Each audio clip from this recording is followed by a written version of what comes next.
আলহামদুলিল্লাহ আলহামদুলিল্লাহ রব্বিল আলামিন ওয়াসসালাতু ওয়াসসালামু আলা সাইয়্যিদিল আম্বিয়া ওয়াল মুরসালিন ওয়া আলা আলিহি ওয়া আসহাবিহি আজমাইন। সম্মানিত বন্ধুরা, ইতিপূর্বে আমরা উজুর ফরজ, সুন্নাত এবং মুস্তাহাব সম্পর্কে আলোচনা করেছি। আজ আমরা আলোচনা করব উজুর ন্যায়, উজু করার নিয়ম ও উজুর দোয়া সমূহ সম্পর্কে ইনশাআল্লাহ।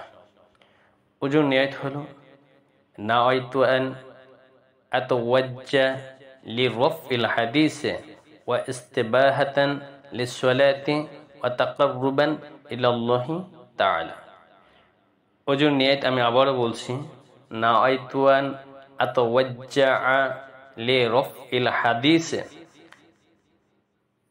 নাওয়াইতু আন আতাওয়াজ্জাআ লিরাফইল হাদাস ওয়াল ইস্তিবাহাতান লিসসালাতি ওয়া তাকাররুবান ইলাল্লাহি তাআলা।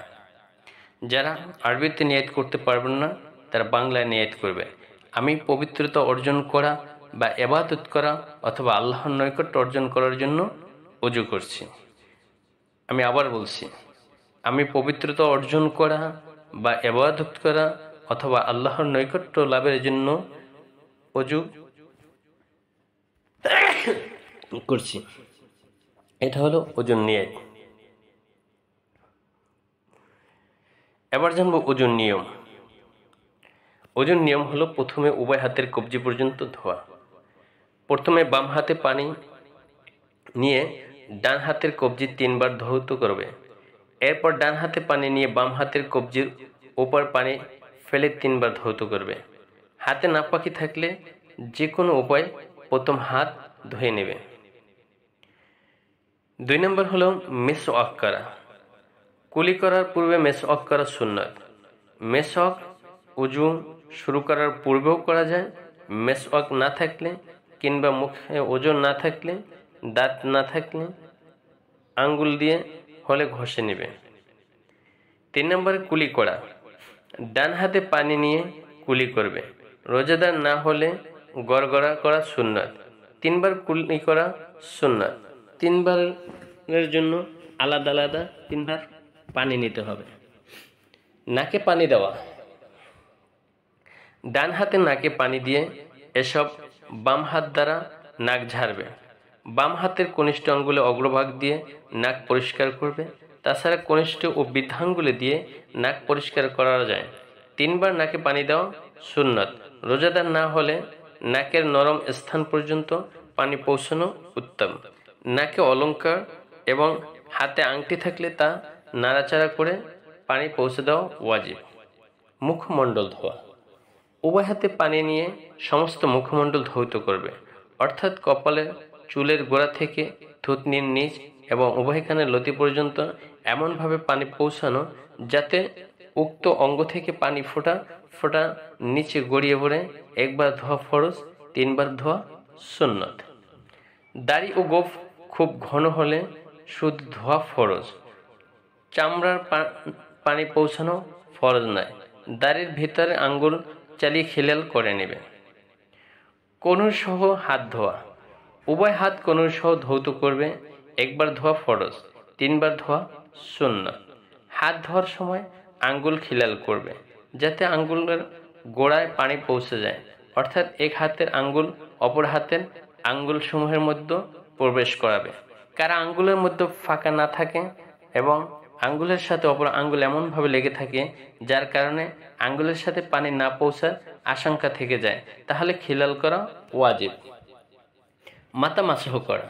মাথার 4 ভাগের 1 ভাগ মাসহ করা ফরজ, সমস্ত মাথা মাসহ করা সুন্নাত।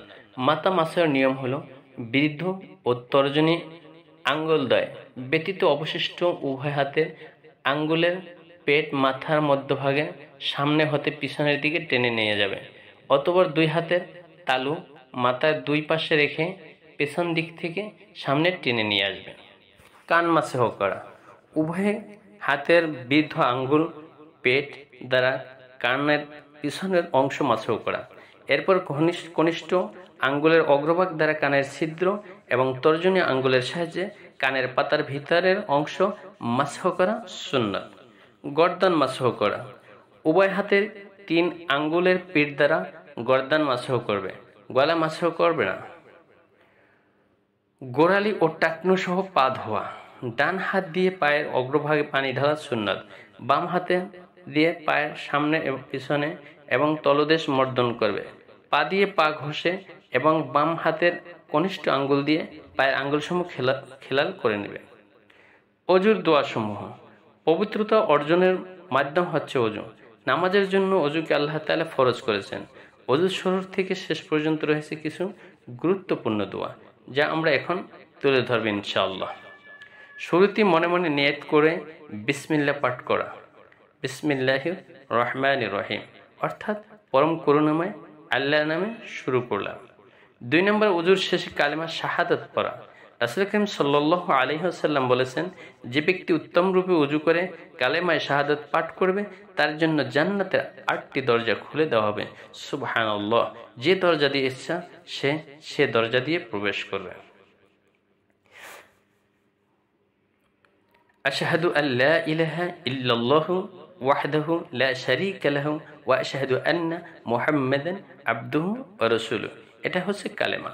কালেমাটা আবার বলছি, আশহাদু আল্লা ইলাহা ইল্লাল্লাহু ওয়াহদাহু লা শারীকা লাহু ওয়া আশহাদু আন্না মুহাম্মাদান আবদুহু ওয়া রাসূলুহু।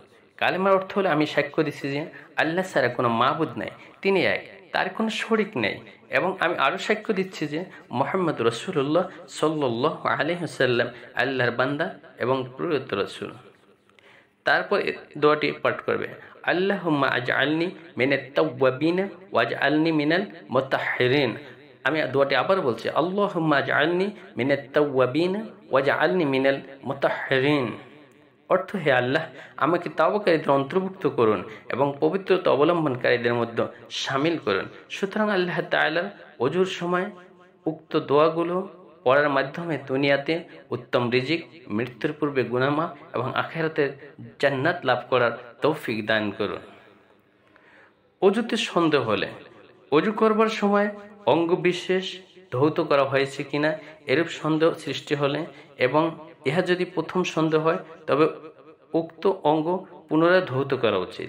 কিন্তু সর্বদা যদি এরূপ সন্দেহ সৃষ্টি হয় অথবা ওযু শেষ হওয়ার পর সৃষ্টি হয়, তবে তৎপ্রতি গুরুত্ব আরোপ করতে নেই।